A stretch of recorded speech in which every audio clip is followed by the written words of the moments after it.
अस्सलाम वालेकुम ख़वातीन और हज़रात, आपको अहम और ताज़ा तरीन ब्रेकिंग न्यूज़ से आगाह करते चलें कि कप्तान बाबर आज़म का कहना था कि अफ़गानिस्तान से ये जो मुकाबला है हमारा अहम मुकाबला है और इस मुकाबले को सोच समझ कर खेलना चाहिए।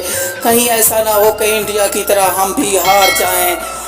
ये कहना था बाबर आज़म का कि हमने बहुत से बॉलरों से सीखा है और उनसे तजर्बा भी सीखा है। शाहीन अफरीदी से हमने तजर्बा सीखा है और बहुत से ऐसे पुराने हमारे बैट्समैन और बहुत से बॉलर हैं जिनसे हमने बहुत कुछ सीखा है और अल्लाह ने चाहा तो एशिया कप 2022 हम ही उठाएंगे।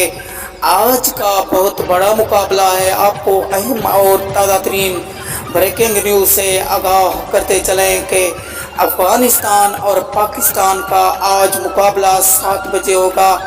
ये बहुत बड़ा और अहम मुकाबला है।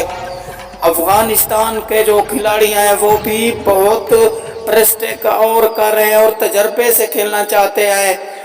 इस बार बाबर आज़म का कहना है कि मैं सेंचुरी ज़रूर बनाऊंगा।